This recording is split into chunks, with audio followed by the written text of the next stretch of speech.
Hey y'all, it's your homegirl Ronnika with the Please Do Tell podcast. So we're back for another installment of Story Time, and we know that this month is October, and we'll be wrapping this up on Tuesday because we're all about themes, y'all. We're all about themes. So today we're going to talk about with October is domestic violence awareness month. So that's another reason why I'm wearing purple on my nails. So we're going to throw it over to my homegirl that's in the studio with us, Corlis. But before that, we do want to make sure that you all have liked, subscribed, comment, and share with your friends. You don't want to miss these conversations. Again, the Please Do Tell podcast is everywhere. We really popping on Spotify and Apple, but you know we on YouTube too, child. So, I mean, that's where you're watching us right now, I think. Or you should be. Okay. So we just hit 100 subscribers. So you know what? Just joining the party too. You know what I'm saying? So, okay. So we're going to get into the story time with Corlis because we have a couple of questions for her. And they even go all the way back to childhood because we're gonna be on the playground a little bit today, y'all. But let me throw it over to Corlis. So Corlis, thank you for being in the studio with us this evening. And tell us a little bit about you. Just a little bit. So I am Corlis, and I am a speaker and inspirational speaker, an advocate for women that's been affected by domestic violence, and also an author. We're going to hear all about that today, y'all. So, okay, before we even get into the real, not real, but like the full length of the story time, we want to go back to childhood. Like, okay, so if you all are new to this segment, at the playground, because you went to Boynton too, right? No. Did you go? Your sister just went to Boynton? Oh my gosh. Yes. Okay. So on the playground, well, I think I was the only one. I think your sisters had recess. I didn't have recess. We had mental math.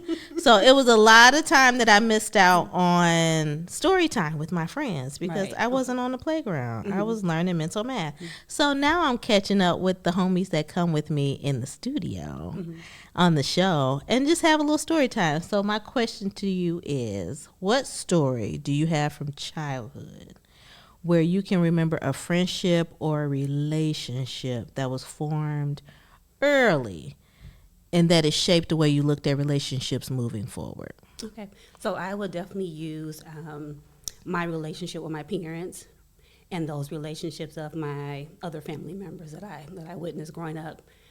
Early on, my background story is that I actually witnessed domestic violence in the home. So early on, I was affected by what that looked like in the home. And it took me a long time to get to a point to even have conversations about it.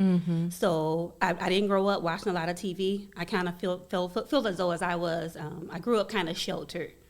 So what I saw was pretty much just in the home.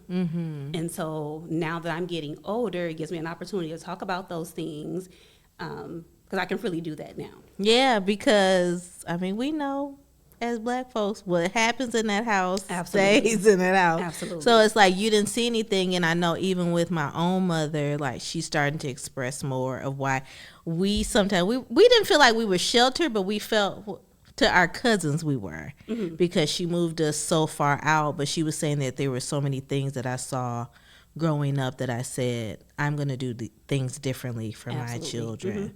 So how did you even get that motivation to be like, okay, I'm going to talk about it? You know, like I said again, so it took me a really long time to get there. But as I began to grow older, I started to look at relationships a little different.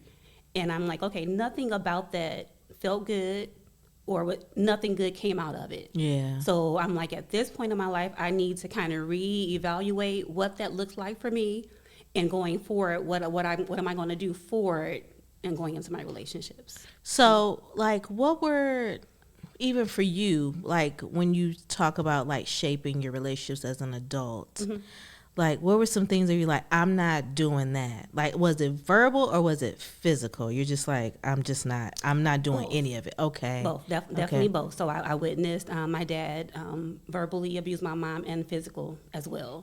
So I got to the point where I said, and I actually went through it myself. And again, when I got to a certain point, I'm like, okay, wait a minute.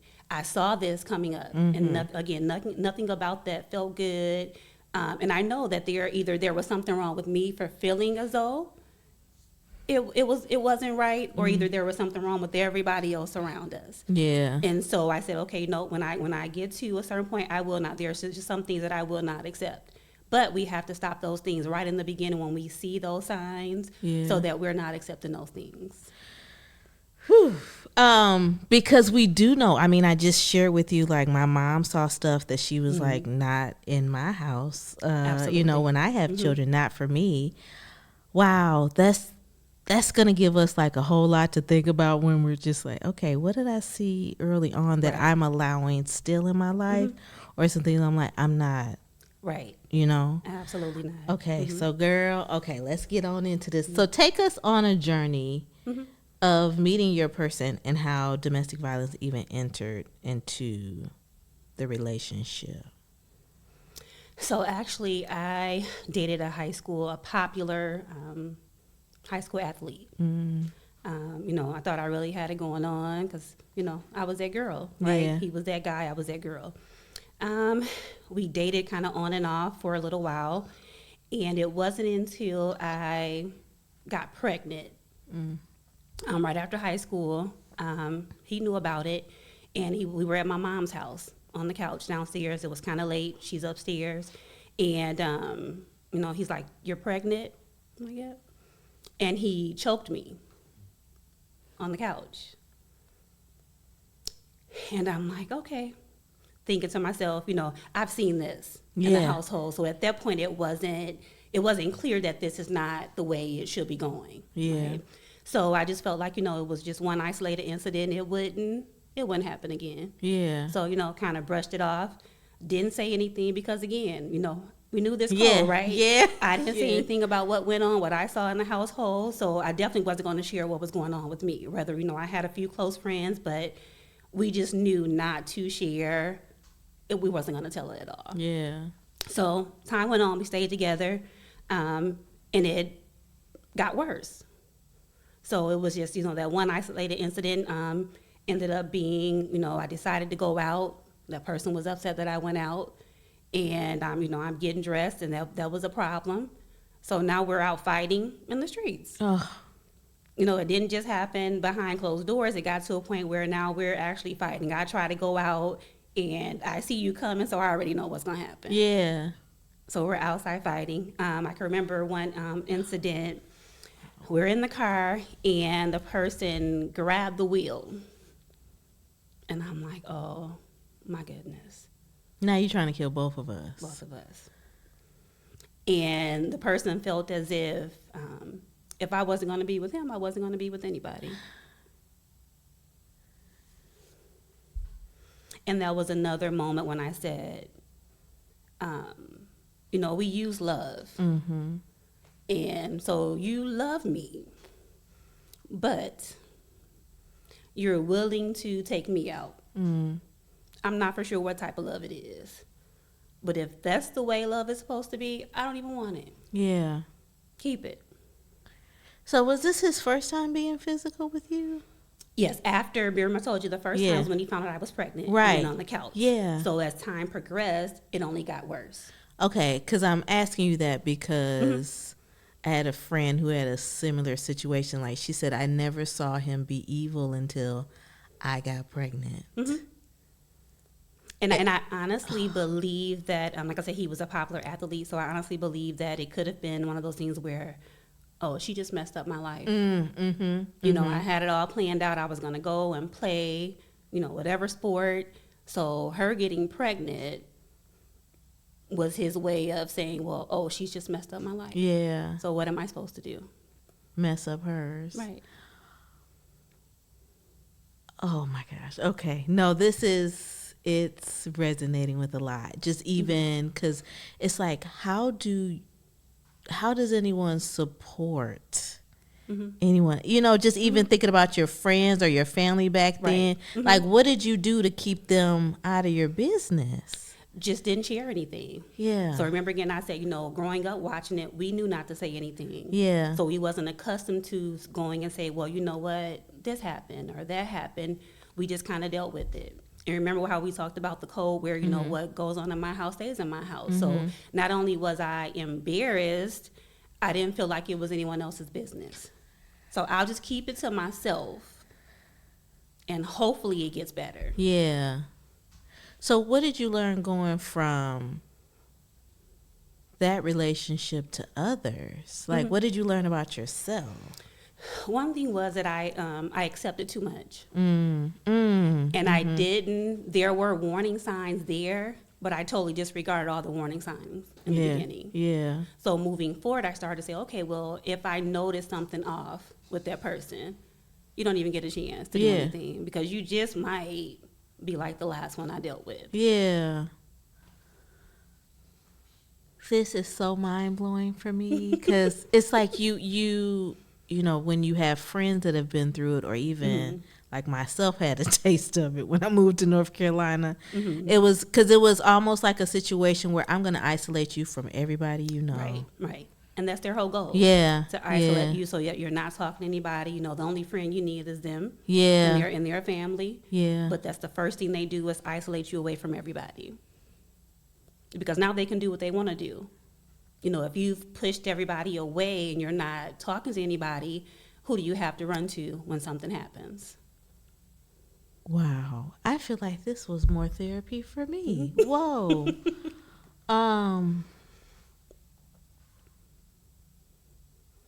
Wow. Okay, so because so many women, I feel, have been through it, that are still, how do you find that support system even now? You know, the first thing is, you know, getting to a point where you're admitting that there's a problem. Yeah. You know, I think for so many people, they're still not talking. Yeah. Everything is still kept quiet. Yeah. Right? And they're like, either they're feeling embarrassed. And believe it or not, there are so many people that are still going through it to this day. They don't know what to do. You know, and I always tell people, the first thing is to, you know, admit that there is a problem. You know, the signs that you see or have been seeing, or the things that you've been accepting that you know are not right, you have to get to a point and say, okay, this is not. You deserve to be treated better than that. But if you allow it to continue, it never stops. So I think even because it's like, yes, we're saying that he was a big deal, you were a big deal, still a big deal. I feel like in the eyes of the community, just saying, like, we always knew your name, especially not just from your younger sisters, but like, I remember being at the Miss Van Harbor contest. Like, I remember all of these things. So it's like, now when people hear about your story, are they telling you, like, girl, don't talk about that part of it? Have you gotten that yet? You know what? When I first decided to share, I figured that there would be issues. Out of my family, I did say something to my mom. I do not believe that she knew the extent on what I was going to do, right? Because I'm the quiet one, right? I don't say too much. So when I told her, I really don't think she really understood. But it was something that I had to do for myself in order to get to this place and be able to move on and help somebody else. Yeah. So when I first did I did a podcast, or I did a live on Facebook a few years ago, share the story publicly for the first time. A few calls came in. Yeah. And it was more so, well, you know, we didn't know, or some people, well, we knew something was going on, but we really didn't know what to say or what to do. And then some people had questions as to why. Yeah. And my response was, why not? Yeah. What are we holding on to? Yeah. Who are we protecting? Right. Or why are we protecting Yes, them? why? Yeah, when they it's did the why. something to us. Yeah. You know, and I'm not saying everybody's going to get out and just get on Facebook Live like I did. And but I said my thing was, you know, like I say, being this shy, bashful person, I'm like, once I put it out, I can't take it back. Yes, yeah. So I have to do something bold. And then I'm like, okay, now I have to tell it now. I have to share it. When I went live last year about abuse and the calls, well, why not? It's been going on for a long time. Right. I'm tired. Why are we still holding on to these things? Tired. Yeah. And even now, you know, I meet older people and I share the story, and they may come and say, you know what, it happened. Mm-hmm. And I still can't tell it. Yes. Yeah. And I'm just like, but at the end of the day, Yeah. when mama and papa and them gone, Yeah. maybe you can get to the point. Mm-hmm. But I'm like, for me, I have something to say. Yeah. And I'm going to tell it. Girl, this whole theme, it's really more of a theme of like, don't tell nobody. Because that's what it is like. Right. Don't tell nobody you saw that. Don't tell nobody this happened. Right. Because I know my sister and I, now that we're older, we ask these questions like, did grandpa hit grandma? Like, we want to know now, like, why did she act the way that she did? Why did he respond this way? Now we want to know. Right. And I want to know, not only do I want to know the truth. Yeah. Don't sugarcoat it. Don't try to hold a few things. Like, I need to know it all. Yeah. Because not only were you affected, or my parents, I said it just trickled down. Yeah. Yeah. So I'm like, I said, that the apple doesn't fall far from the tree. So it didn't just start with me. I'm like, these things has been going on for the longest time. Yeah. And I'm like, why did it take me after so many generations to just be like, so I'm like, y'all crazy. It's biblical. They said someone got to break that curse. Somebody got to do it. Yeah. Yeah. So I'm like, do not feel bad, because even, because my mom and I were talking about some things just on both sides. And then she said, all those arrows point to you. So I'm going to need I said, so you're releasing me to talk about some of this stuff? Absolutely. She said, yeah, we got to. We got to. And seeing domestic violence in the home and, that's so many of, I think, our stories. There was the frustration with the system, frustration with even in your own home. I can't provide. Right. And just the added pressure. So it's, I'm not definitely condoning it whatsoever, but we do know that it has been happening. Yes. Still happening. Yeah.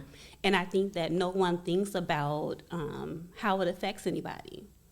So, you hear a lot of times people say, where I stayed for the kids. And in my opinion, it only hurt worse that you stayed. Yeah. I would have preferred, I would have got over it later, but I would have preferred if you would have taken off and just figured it out somehow. Yeah.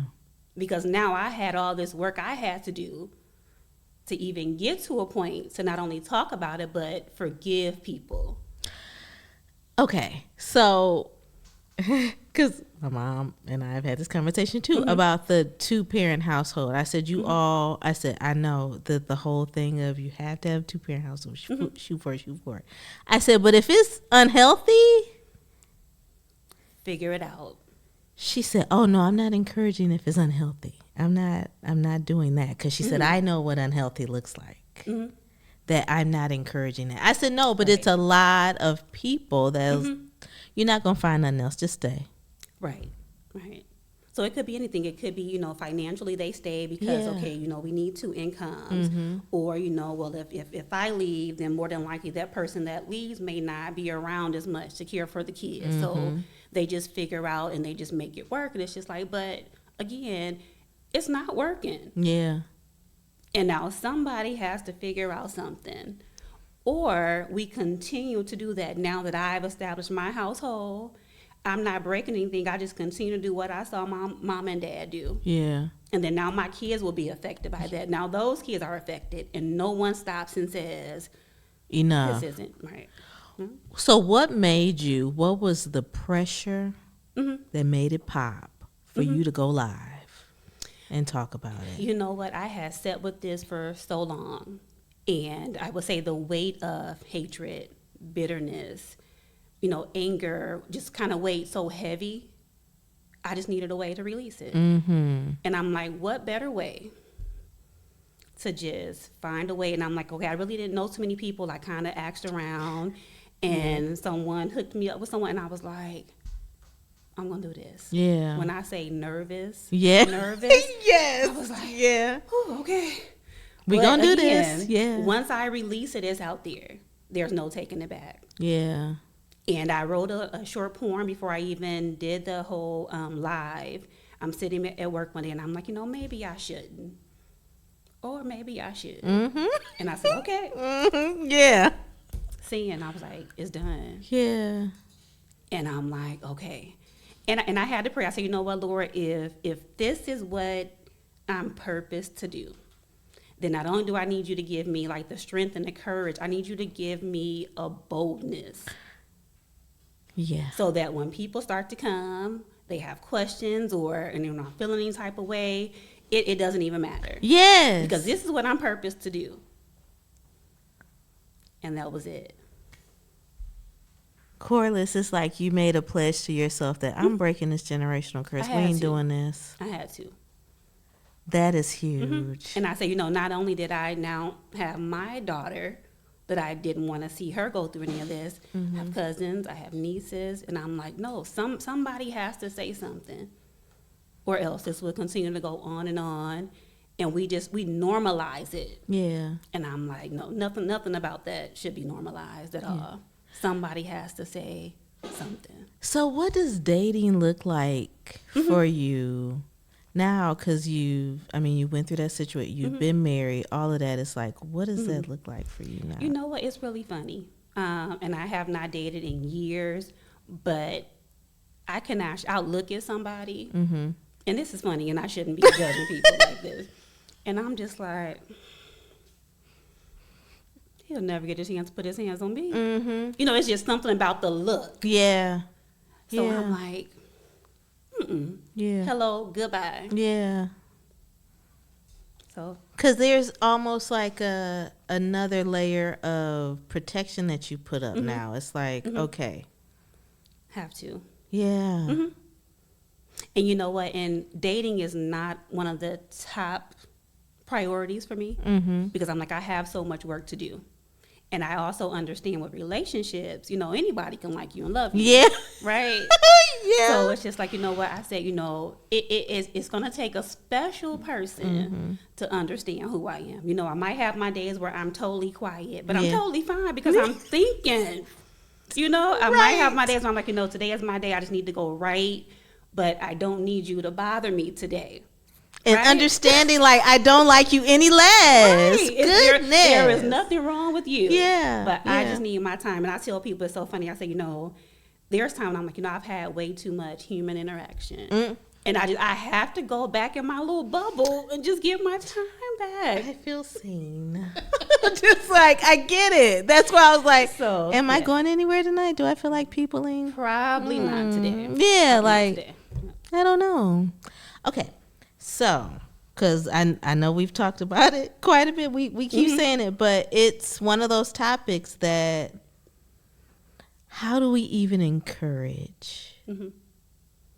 Not even just like, I feel like this story is not only for the young people, but also for the elders to be released from a lot of stories. They're like, it's too much. And it's too much for them to carry, but they've been carrying it for so long. Now it's like, you've weighed yourself down, you've weighed me down. Yes. So what conversations do we need to have, especially in our community, around domestic violence? I'm like, why are we whispering it? Because that's what we do. Domestic violence. He hitting on her. She whooping on him over there. It's a whisper. So how can we make it, more vocal? You know what? I've always thought, I say, if I had a space, if I can create a space, just an open room and have people just come in. You don't have to wait for a response. Come in, lay whatever it is on the table and walk out if you need to. But just get to a point where we're opening our mouths and saying something. Yeah. It doesn't get better. And then, what makes it sad is that more than likely the person that's still holding it's been in the family. And no one has said anything. And it just continues to go on. So we can get to a point where we, for one, start having the conversations. Don't be afraid to have the conversations. Yeah. We know it's happening or has happened. So just get to a point where you find somebody that you can confide in, that you're comfortable with. Or I would tell people, journal. If that's the first thing you have to do is take out a journal and start writing, just do it. Yeah. And I understand that everybody won't be as bold and come out and say or be live on anything, but just first thing, grab a journal, write about it. Therapy. Someone that's totally unbiased, don't know you from the man in the moon. Find somebody you can go and talk to. but let's start having these conversations. Yeah. And if you call me, we'll talk. Yeah. Okay. I do have one question for you. It's just one story that people are probably going to be like, what was the story that she really wanted to tell? Like, if you really wanted to reach that one person, there's a story in you that's like, you know what? I'm finna look in this camera and I'm finna tell it. And we just gonna listen. Okay. What is that story? So that story is, like I said, I grew up in a household, both my mom and my dad. And I watched him not only physically, but verbally abuse her as well for a really long time. And again, because we knew there was a code without mom saying anything at all, we knew there was a code. And we knew we better not open our mouths about what happened ever. Yeah. So, you know, it will go on. We'll just kind of pack up our things and go to my grandma's house as if nothing happened. This continued for so long, you know, and then back then I can remember when the police were called a few times, the way that the law was set up, if he lived in the house over 30 days or so, legally you couldn't just put him out. So it would have taken for her to go through the court system to get him out. And so it was just like, you know, okay. It happened, you know, a few days, maybe a few weeks passed, and he comes back and just for it to happen again. Yeah. For years, for so long. And I can remember, you know, when things happen, we'll kind of just go, my sisters and I kind of go off to the side or go in the room and kind of just, we couldn't do anything but kind of just wait it out. Wait it out. As children. And not being able to help. There was nothing at all you could do. Yeah. Right? And then, you know, what made it even worse was even after, like I said, after the fact, you know, we'll just kind of, you know, get our clothes on, go to my grandma's house and come back and thinking, you know, after some time, is she going to do something? Or is she going to, you know, call the police or just, I mean, I don't know. I was thinking whatever you can get your hands on. Yeah. That's what you grab. Yeah. And I can remember one time being upstairs on the top of the stairwell and I could hear him, he's downstairs, and I'm like, if I had a pistol, this would be the very last time that he put his hands on anybody. Because I couldn't do anything, but being the oldest sister, I felt like I had to protect my sisters. Yeah. And I'm like, you know, thank the Lord it wasn't anything in the household like that. But if it was during that time and how I felt, I would have used it. I can't wait until my mom sees this episode. Oh my goodness. Because she's probably going to do this. Yeah, absolutely. And remember I told you, we know we held it for so long. Yeah. For a really long time. So when I finally shared it, people are like, yeah. Yeah. and I'm like, Yeah. You know, and I usually start the story off saying how, you know, we grew up in church. We went to church Sunday. There was Sunday school. Then we had morning service. There was something on Monday. There was something on Tuesday. I think, you know, at one point Bible study changed from Tuesdays to Wednesdays. So now we're going on Wednesdays. Yeah. Thursday may have been the young people choir rehearsal. Friday could have been the prayer meeting or something else. Saturday was the off day, but we used to clean the church too with my mom and dad. So we were there like literally almost every day. Yeah. And then the weekend went and then we're back in the same cycle again. And I share that to say, you know, even in the church sometimes, there is still these codes. Yeah. Nobody is talking. Well, we're just gonna pray about it and it's gonna be all right. Yeah. And I'm like, but sometimes a little more than prayer is needed. Yeah. And I'm like, you know, you mean to tell me we came to church all this time and nobody saw anything or felt like or if they did, no one ever said anything. And I'm like, you know, that just doesn't sit well with me. Yeah. But we still, to this day, like I said, you find people share their stories or talk about it and you're like, yeah, we knew stuff was happening or, you know, stuff is still going on. And nobody's talking. But we just keep on going day to day, just living what we consider normal lives. Yeah. And it's like all hell has broke loose. Yeah. when you go home? Because I always think of home. I'm like, my friends may joke with me about this, but I mean, that's okay. I don't let a lot of people know where I stay because I'm like, that's my secret place. I don't need you bringing none of that juju. Right. To my spot. So yeah, I'm going to be very guarded when it comes to my place. So it's like, so you mean to tell me I go to work or I'm wherever out all day, right, and then I come home and I can't still have peace at home. Still no peace. And like I said, because a lot of times we normalize things, so it doesn't seem like it's wrong. We just go on day and day. Yeah. Until somebody says, okay, wait a minute. When I leave work or when I get done doing whatever, I want to go home. I don't want anybody throwing pots and pans. Yeah. I don't want anybody cursing me out. If I don't feel like talking to you. Yeah, we not talking tonight, and that's fine. Right. That is okay. Have a good night. Yeah, I'm good. I'll see you in the morning. Yeah. But it should be. I'm like, why are we not? Or why can't we have that?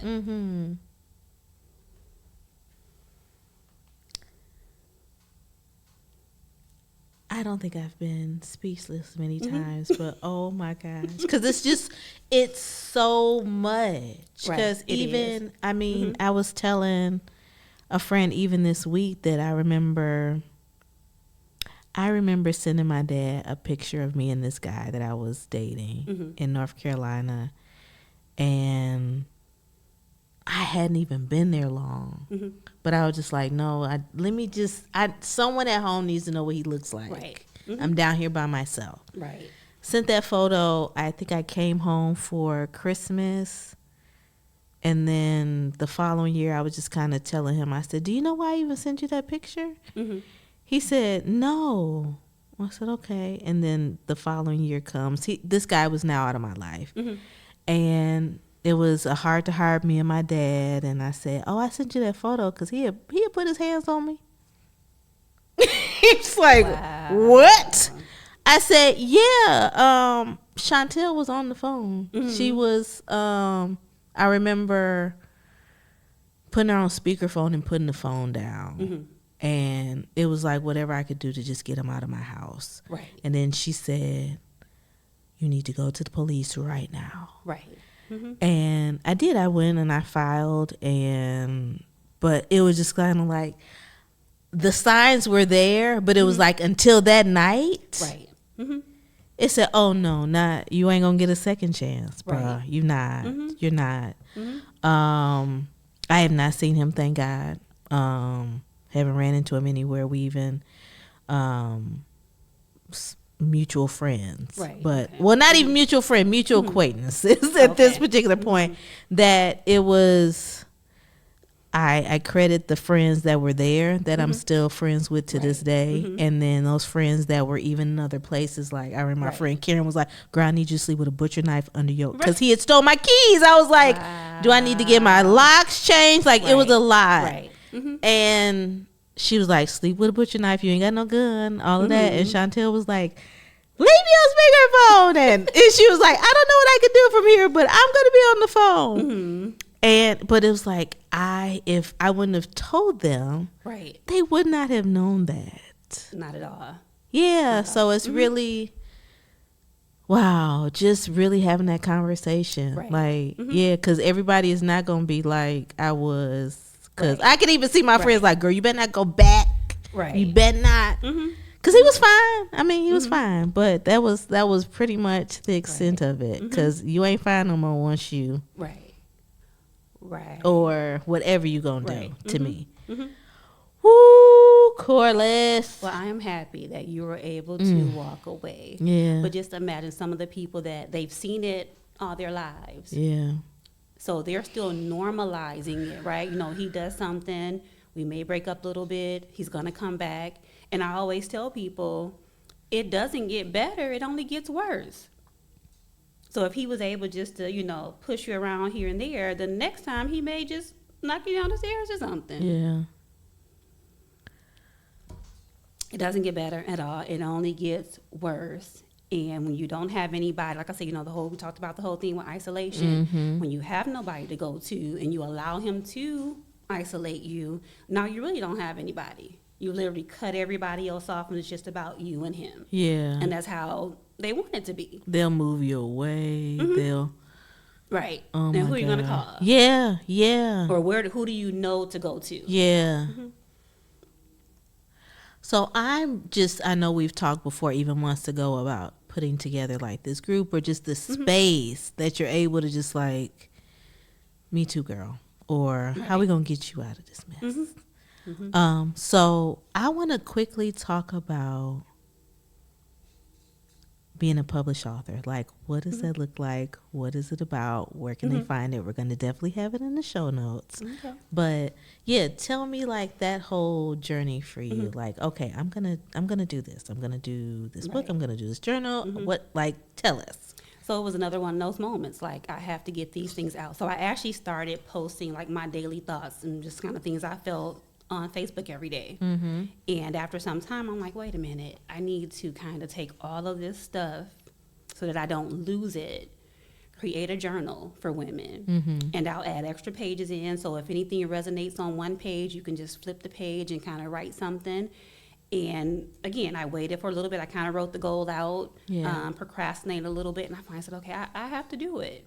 I found someone that was able to help me create everything, and I literally took my post from that I was posting on Facebook every day as a daily thought and created a 30-day journal. Nice. So 2 are published on Amazon. You can find those under Corlis, Shatoy on Amazon. Okay, and we definitely gonna have that link. Just saying. Yeah. Just okay. Google me in Amazon or go on Amazon, put my name in, and it pops up. Okay. And I'm actually, I didn't share, yeah. but I am actually almost done with my book. So Look at I here. have a few. It's like almost like you heard it here first. Yes, I have a few pages to add, but Yes. it's almost done. I'm like, again, I've sat on it for a long time, procrastinated, and I think it's a little fear as well. And I'm like, wait a minute, but the story is already out, so what do I have to fear? You're speaking to me. So, I get it. Yeah, so I get a it. few more pages to wrap up, and then so the goal is to have it out before my birthday, which is November 25th. Oh, So, you ain't playing no that's the goal. games.